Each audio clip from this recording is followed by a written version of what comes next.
Bonjour, je suis ravi de vous retrouver pour cette nouvelle vidéo. Alors aujourd'hui, je vais traiter du thème de Volodymyr Zelensky, le président de l'Ukraine. Vous avez été nombreux en fait à m'envoyer des messages dans lesquels vous me demandiez de regarder le thème de M. Zelensky. Et d'abord, je tiens à vous remercier de tous vos messages, de toutes vos réactions, tout aussi chaleureuses, les unes que les autres. C'est ce qui m'invite à continuer à réaliser ces vidéos, puisque ma foi, je vois que de votre côté, elles sont fort bien accueillies, et ce qui me permet un peu d'avoir un peu plus de plaisir à les réaliser. Alors donc, vous avez sous les yeux le thème de M. Zelensky Volodymyr, qui est né le 25 janvier 1978 à 14 h en Ukraine. Alors tout d'abord, avant de me lancer dans une courte interprétation de son thème, je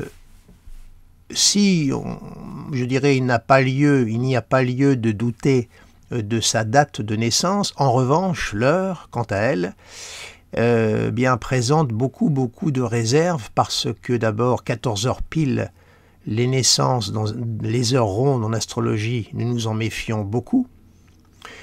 Il est très rare de naître à une heure pile, cela peut arriver, c'est vrai.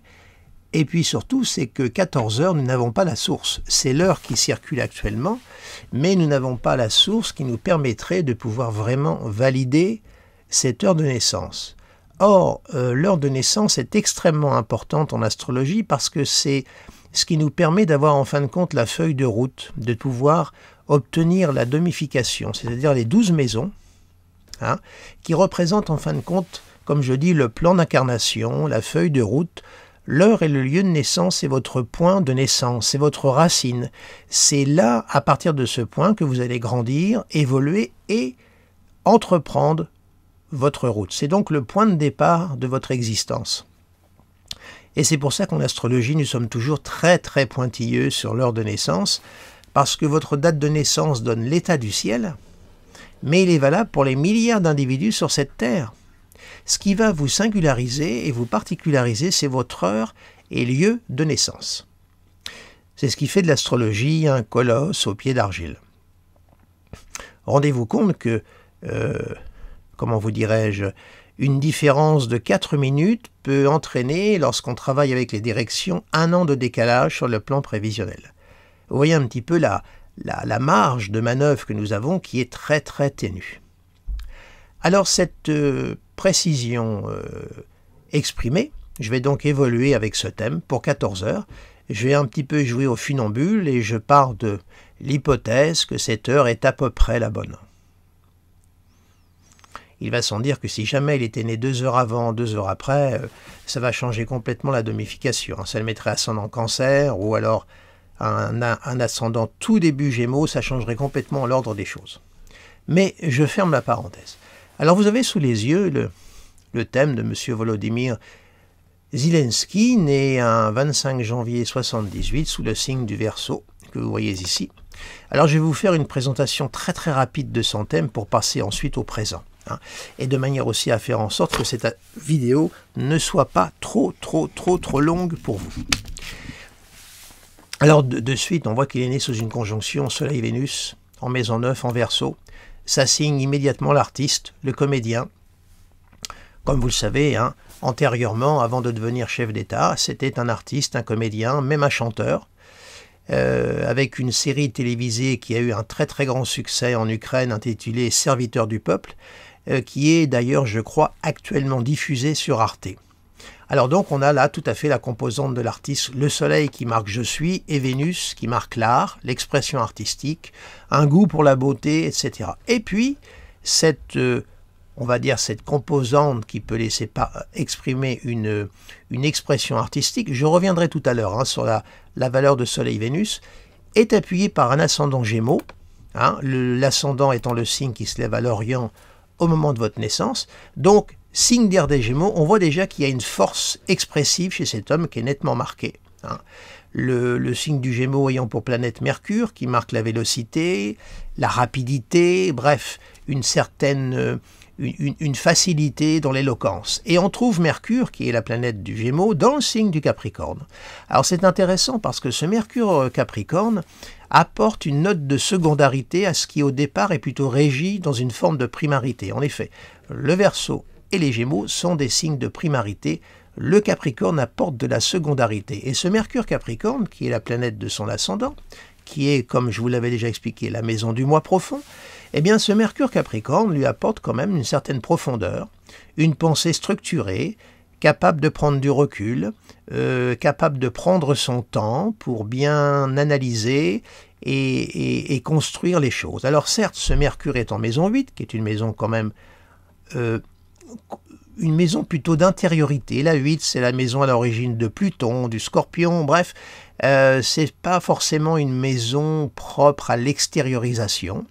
Donc c'est bien parce que ce Mercure Capricorne vient tempérer ses valeurs Verseau et Gémeaux, et on voit que ce Mercure-là est au carré de Pluton, sextile Uranus et sesquicarré Saturne. Vous voyez, il est quand même très très nourri. Il a 3 planètes lentes qui conversent avec ce Mercure. Hein? Alors ce Mercure sextile Uranus, ça lui donne cette pointe d'originalité dans ce qu'il a fait. Carré Pluton, certainement des inquiétudes, des tourments, tout au moins par moments des petites pointes d'angoisse, mais qui sont à mon avis très très vite relativisées grâce à son ascendant Gémeaux. Et puis un sesquicarré à Saturne, qui est le gouverneur de son Mercure natal. Par ailleurs, nous voyons qu'il a 3 planètes dans le signe du Lion, Mars, Lune, Saturne. Mars en Lion, c'est, je dirais, l'action, c'est l'orgueil, c'est le dynamisme, ça marque aussi du courage. Mars est dans le signe du cœur. Donc il y a du cœur à l'action, si vous me permettez cette facilité d'interprétation. Et ensuite, nous voyons que la maison 4, qui est la racine, son point de... c'est ses origines, sa famille, son milieu, ensuite ce qu'il veut créer dans sa forme affective, c'est encadré par Lune Saturne. Alors c'est intéressant parce que la série télévisée en Ukraine qui a rencontré un très très grand succès s'appelle Serviteur du peuple. Et je trouve que Serviteur du peuple résonne très bien avec cet encadrement de maison 4, Lune-Saturne. Vous savez, la Lune, il n'y a pas plus opposé que Lune-Saturne, hein. C'est l'axe Cancer-Capricorne. Et la Lune, c'est l'enfant, Saturne, c'est le vieillard, la Lune, c'est la fertilité, Saturne, c'est la stérilité. Vous voyez, il n'y a pas plus opposé comme planète. Or, elles sont en conjonction, hein, il y a 11 degrés, mais moi je l'apprends, puisque la Lune, c'est une conjonction applicante. La Lune, petit à petit, va aller rejoindre Saturne. Et cet encadrement de maison 4, cette Lune-Saturne, c'est ça peut-être qui lui donne cette sensibilité pour les gens un petit peu abandonnés. Vous savez, Lune-Saturne, on l'associe en astrologie à un syndrome d'orphelinat. Alors, un syndrome d'orphelinat peut être vécu de différentes façons. Mais tout au moins, il y a un sentiment peut-être de solitude. Je n'ai pas beaucoup d'informations sur sa vie, hein. Je ne sais pas quelle a été son enfance, mais ça a pu lui conférer une maturité précoce, ce Saturne en maison 4, avec peut-être une prise de conscience sur la gravité des choses, et gravité des choses qu'il a traduit sous une forme artistique, voire humoristique, sur le plan artistique. Et peut-être est-ce cette conjugaison-là qui lui a donné envie de s'engager politiquement. Pourquoi? Parce qu'en plus, nous avons un Jupiter, qui est ici, qui est en Gémeaux angulaire à son ascendant. Donc il a quand même une dominante jupitérienne également. Ça en fait un jupitérien. Et le jupitérien, c'est Zeus. C'est quelqu'un qui a quand même une certaine... une considération de soi-même, qui n'est pas une petite considération de soi-même, et qui a besoin de s'engager. Alors j'ai lu qu'il avait fait au départ, dans sa vie, des études de droit, ce qui peut parfaitement s'inscrire dans un Jupiter, à l'ascendant. Et puis, alors, on dit que le Jupiter en Gémeaux, il est en exil, parce qu'en réalité, son signe de maîtrise, c'est le Sagittaire. Alors, un Jupiter en Gémeaux, évidemment, il perd un peu de son autorité. c'est le Gémeaux dans le signe de Mercure. C'est un petit peu le surveillant général dans une cour de récréation, entouré par une bande d'adolescents qui tournent autour de lui, et il a du mal à gérer ce petit troupeau. Donc, la valeur jupitérienne demeure, mais elle perd de son intensité, je dirais, autoritaire. Bon, mais reste que il a une signature jupitérienne et qui peut lui donner envie de prendre des responsabilités et de s'engager en politique, puisque Jupiter est une planète de pouvoir et de supériorité. Vous voyez qu'il y a un Neptune qui est juste là, angulaire à sa maison 7. Ce Neptune-là est au trigone de la Lune. Il y a un beau trigone Lune-Neptune, exact, 17 degrés, ce qui ne fait que renforcer une certaine forme, je dirais, d'idéalisme. Il y a certainement une hypersensibilité chez lui, ça se passe en signe de feu. Ce Neptune est également au sextile de Pluton. Alors certes, c'est un aspect générationnel, mais disons que là, la Lune participe également de cette configuration, donc ça rajoute encore une note sur l'intérêt qu'il peut accorder à la collectivité. Enfin, vous notez aussi qu'il y a Jupiter-Neptune sur la ligne d'horizon. On pourrait marquer l'opposition. Il y a 10 degrés, il est né sous le demi-cycle Jupiter-Neptune. Or, vous savez que l'année 2022, c'est l'année où le cycle Jupiter-Neptune va se recréer à 22 degrés du Poisson le 12 avril, et il se fera dans sa maison 11, qui est une maison qui a trait à la vie politique. Écoutez, je ne vais pas m'attarder plus longtemps. Alors si, la conjonction Soleil-Vénus, quand même, je voulais vous en parler. Un tout petit peu.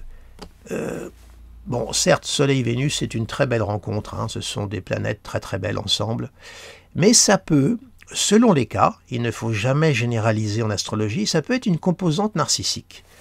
Le Soleil, c'est « je suis », et Vénus, c'est « j'aime, j'admire ». Ça veut dire « j'aime la beauté, mais je m'aime également ». Donc Soleil-Vénus, Verseau, maison 9, avec un Jupiter angulaire à l'ascendant, c'est quand même quelqu'un qui a une note narcissique.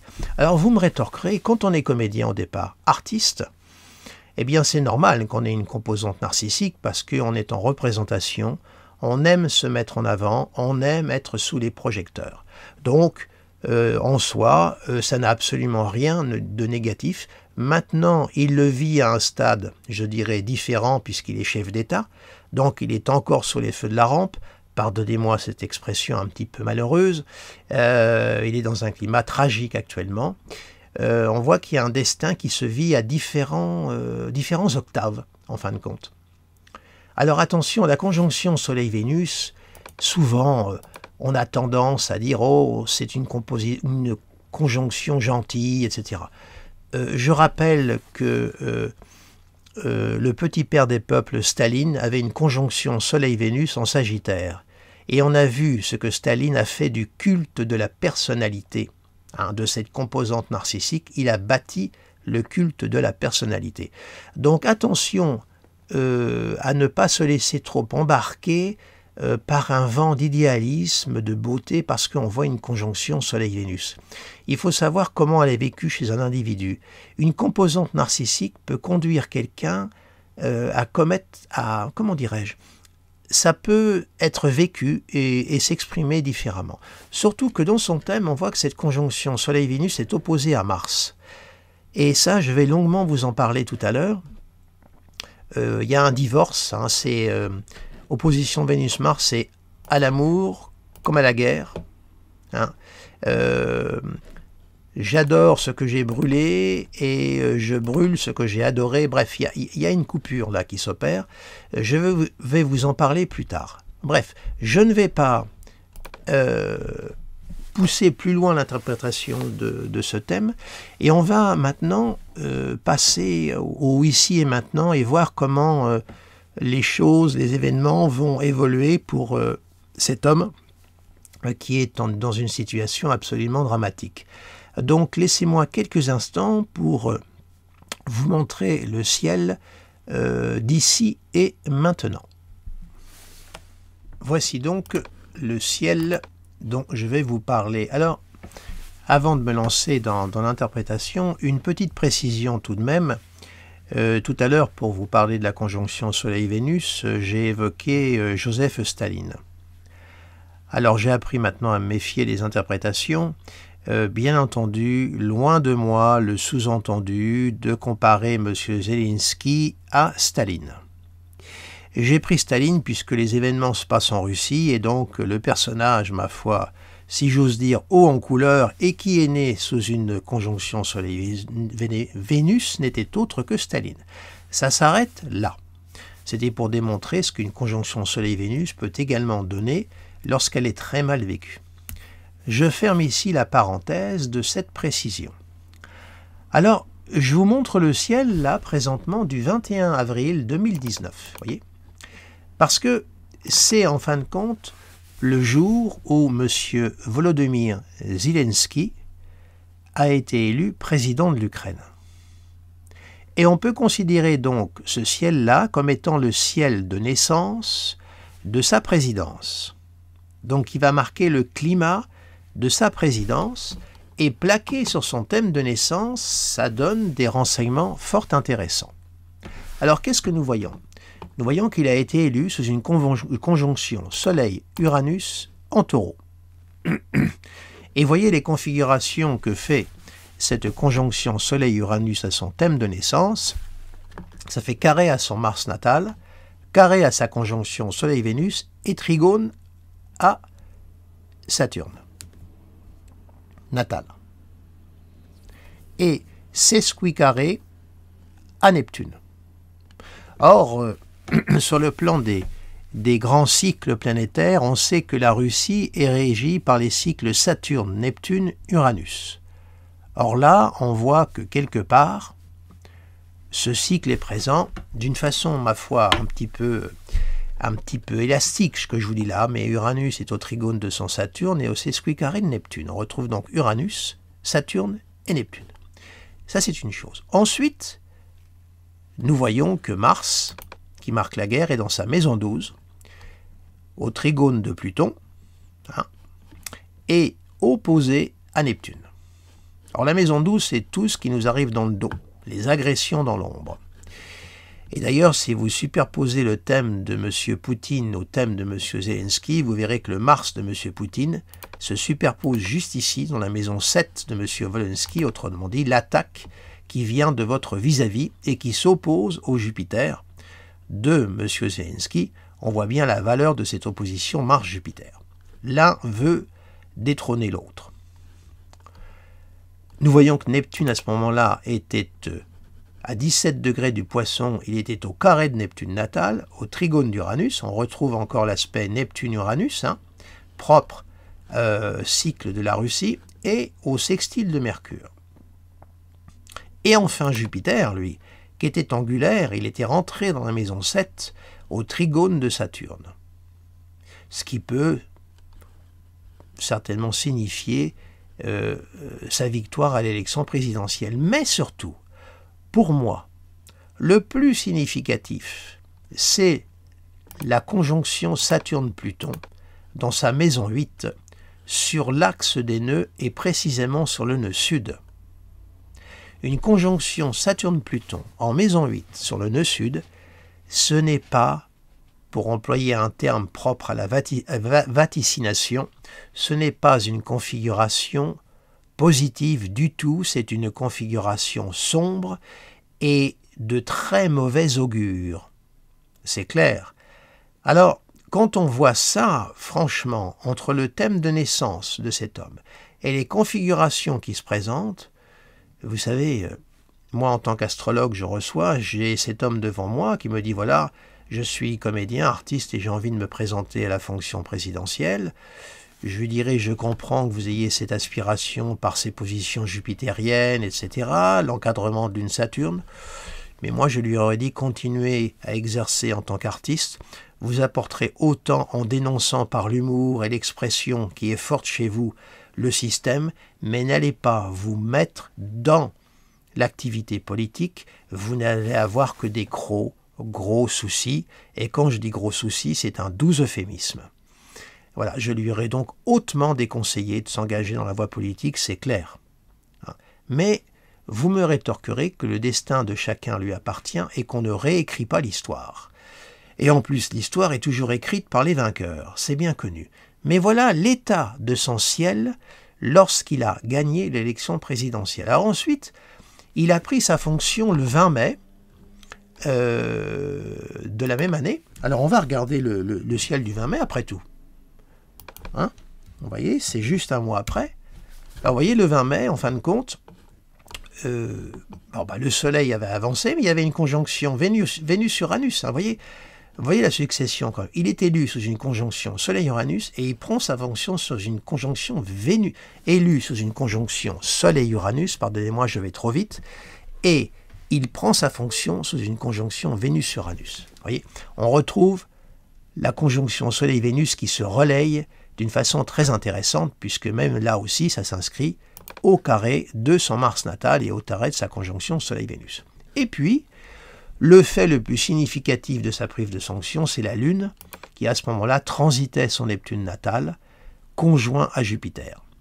Là, c'est une configuration de grande popularité, ça veut dire que lorsqu'il a été élu, je crois qu'il a été élu avec un très très fort pourcentage, là c'est vraiment la grande popularité, c'est énorme, hein, ça.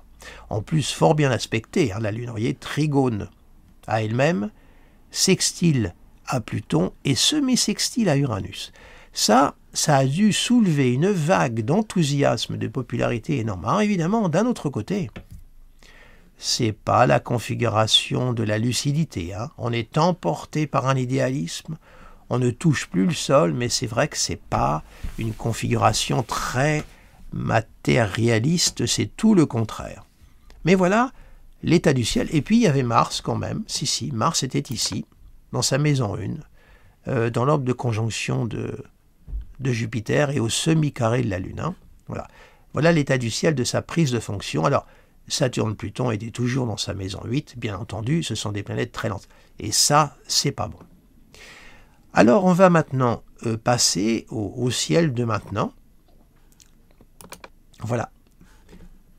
Nous sommes le 7 mars, parce que c'est le jour d'enregistrement de la vidéo. Donc, on a le ciel d'aujourd'hui. Donc, vous voyez que nous avons là... j'enregistre ça, il est très tôt, il est 8 h du matin, donc on a une conjonction Lune-Uranus, mais vous savez que la Lune avance de 1 degré toutes les 2 heures, elle va se séparer assez rapidement. On a cette conjonction Soleil-Jupiter dont je vais vous parler, on a une conjonction Saturne-Mercure qui culmine dans son thème, dans la mesure où l'heure de naissance est exacte, et puis on a quand même ce triptyque Vénus-Mars-Pluton, cette triple configuration extrêmement embêtante, pour employer un euphémisme. Et nous voyons que cette triple conjonction-là s'oppose à son Mars natal et fait des quinconces à Saturne et à son Jupiter. Et Mars, quant à lui, c'est clair, vous voyez, opposé au triptyque et sesquicarré à la conjonction Soleil-Jupiter. Donc on voit qu'il y a un ciel qui est fortement chargé, qui s'oppose à son Mars natal, qui marque un climat d'agression. Un climat où évidemment sa vie est menacée, bien évidemment, il est pris dans une guerre. On voit que là, il est dans une période qui est fort peu confortable. Alors, aujourd'hui, normalement, s'ouvrent à nouveau des pourparlers entre l'Ukraine et la Russie, entre donc M. Zelensky et Vladimir Poutine. Vu le ciel de M. Zelensky, je ne sais pas ce que ça va donner, mais il n'est pas en position de force, vous savez. Et moi, ce qui me déplaît, c'est qu'en fin de compte, dans son thème natal, il est né sous l'opposition Vénus-Mars. Or, cette conjonction, cette configuration se répète par conjonction dans l'ordre de conjonction toujours de Pluton. Alors, vous savez, au fond, je pourrais vous résumer mon propos en très peu de mots. Vous connaissez tous cet adage: protégez-moi de mes amis, mes ennemis, je m'en charge. Et là, ce ciel-là ne m'évoque rien de bon. C'est comme si il pouvait être victime d'une trahison, comme s'il pouvait être lâché. Ça ne me plaît pas trop, les configurations qu'il y a là, elles ne sont pas rassurantes. Alors, il bénéficie pour l'instant de la conjonction Soleil-Jupiter dans sa maison 10, au trigone d'Uranus, il est vrai, mais au carré de Neptune et au sesquicarré de Mars. Alors, personnellement, je compte beaucoup sur cette conjonction Soleil-Jupiter, voyez-vous, qui s'est formée, qui a été exacte hier, en fait.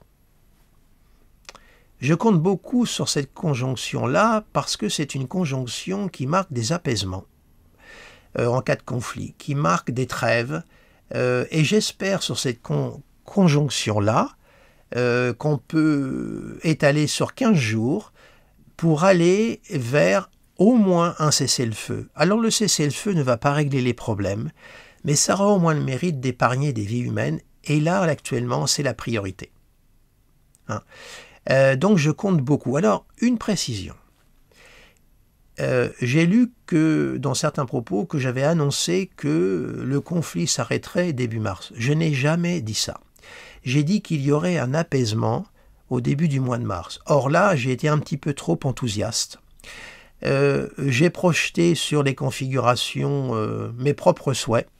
C'est là où on voit que l'astrologie nous invite à faire un travail sur nous, à prendre du recul et à ne pas nous laisser nous-mêmes embarquer par nos désirs et à projeter sur les configurations ce que nous aimerions qu'ils soient et qui s'avèrent. J'ai été un petit peu trop vite en besogne, j'ai été beaucoup trop enthousiaste, il est vrai. Mais je n'ai jamais dit qu'il y aurait la paix.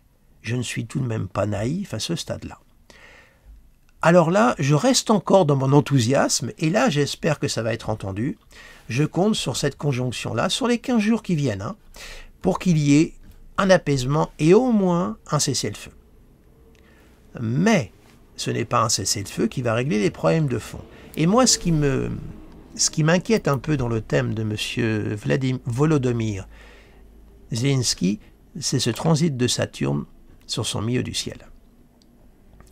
Si on avance en termes de jours, on va faire vraiment la conjonction exacte, histoire d'être vraiment dans une précision absolue. Vous allez voir. On va avancer. Voilà. À partir, vous voyez, du 13 mars, Saturne est sur sa cuspide du milieu du ciel. Et si on avance même d'un mois, et on va reculer en termes de jours,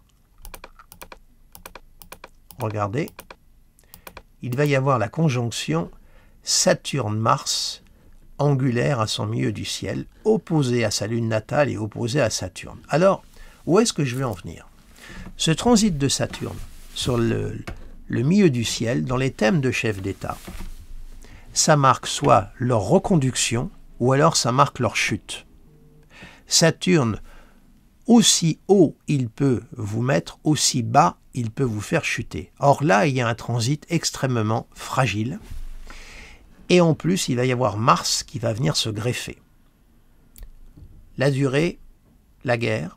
Alors certes, il est trigone Pluton, trigone son ascendant, et trigone, je dirais que le cycle Saturne-Mars est plutôt trigone ascendant, mais il est aussi trigone Jupiter.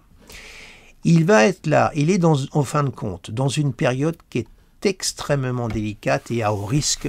Là, je suis au 5 avril, mais de l'instant où je vous parle, on va revenir au ciel d'aujourd'hui, jusqu'à cette période-là, que j'ai calculé en aspect exact, il est dans une période de risque où il peut rencontrer de gros problèmes. J'espère que sa vie ne va pas être atteinte, mais il y a un climat quand même de renversement, il y a un climat alors certes de tension, d'agressivité, c'est évident, c'est la guerre, mais tout de même, attention, attention, parce que moi j'ai peur qu'il soit lâché, j'ai peur qu'il soit peut-être trahi, je ne sais pas, mais je suis un petit peu... Son ciel est très ambigu en fait, vous voyez, il y a la conjonction Soleil-Jupiter, mais il y a la menace qui plane. Alors j'ose espérer que l'une va compenser l'autre, et que ce n'est uniquement le climat dans lequel il est, la grande menace qui l'entoure, et que cette conjonction-là va jouer dans les 15 jours qui viennent. Et épargnera sa vie. Parce que moi, j'ai peur, là, hein, pour sa vie, là. Au pire, hein, vraiment. Voilà, alors, voilà un peu les configurations, la toile d'araignée des aspects des configurations.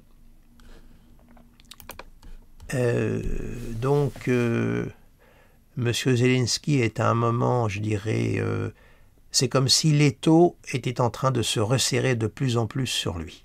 Voilà. Alors j'espère que les configurations ne marquent que le climat et ne vont pas se traduire en événements.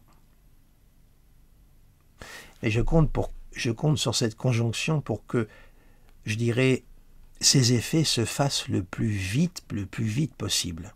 Hein. Parce que, au fur et à mesure que le Soleil va avancer vers Neptune, cela va se mettre au carré de son Jupiter natal. Hein. Voyez ? Dans les 9 jours qui viennent, le Soleil va déjà être au carré de son Jupiter natal, mais ça sera toujours dans l'orbe de la conjonction de Jupiter et de Neptune. Donc, j'espère au moins, dans un contexte de blocage, de difficulté, que cette conjonction apporte au moins un cessez-le-feu. Voilà. Donc, je vous dis bien sur les 15 jours. Hein, donc, ça nous mènerait, en fin de compte, au 22 mars, grand maximum. On va regarder le ciel du 22 mars. Voilà. Là, vous voyez, le ciel du 20... Excusez-moi. Le ciel du 22 mars, on voit... Bon, Saturne est carrément aligné, là. On a une conjonction Jupiter, Mercure, Neptune. Mercure, c'est quand même la planète de la communication. C'est l'intermédiaire, le messager des dieux. Il est quand même pris entre Mercure... Il est quand même pris, pardonnez-moi, entre Jupiter, Neptune et le Soleil. Mercure étant une planète très importante parce que c'est la planète de son ascendant Gémeaux. Donc ce n'est pas en soi une mauvaise association. Bon, alors on voit que Mars, là, c'est carrément éloigné de Pluton, parce que tant qu'il y a la conjonction Mars-Pluton, on est vraiment dans le climat de la guerre. Hein. Là, Mars s'éloigne. Déjà, là, la tension guerrière se défait un petit peu.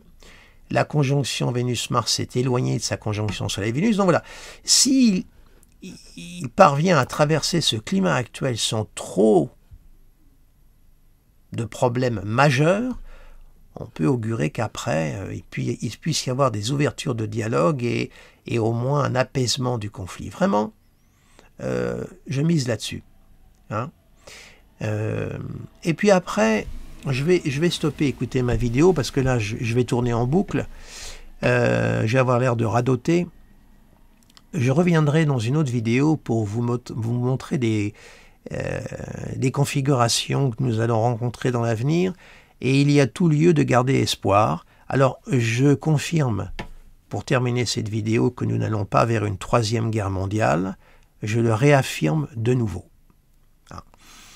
Nous sommes dans un climat de guerre qui oppose l'Ukraine avec la Russie, mais nous n'allons pas vers une 3e guerre mondiale, comme certains le disent, et restons également dans le dialogue tel que le marque Soleil, Jupiter, Neptune, et non ces discours de va-t-en-guerre que certaines personnes véhiculent sur les plateaux, et évidemment ces personnes-là ne monteront pas au créneau et n'iront pas prendre le fusil pour combattre sur le terrain. Hein. Alors on va laisser ces personnages-là de côté et rester dans ce climat jovi, jupitérien et neptunien, sur lequel je mise beaucoup, hein, et depuis le début. Hein. Et ce n'est pas encore terminé parce que la configuration là est à son plus fort. Et elle vient un peu contrebalancer ce triptyque-là qui est plutôt sombre. Voilà. Alors, gardons espoir. Voilà, mes chers abonnés. J'arrête ici cette vidéo. Je vous remercie de votre attention. Je vous remercie de votre fidélité. N'hésitez pas à partager cette vidéo si vous estimez qu'elle en vaut la peine. Pour les nouveaux venus, abonnez-vous à ma chaîne. Comme ça, vous serez avertis des nouvelles mises en ligne. N'hésitez pas non plus à vous abonner à mon site internet parce que j'écris des articles et les articles écrits ne sont consultables que sur mon site internet. Voilà, merci de votre attention et je vous dis à très bientôt.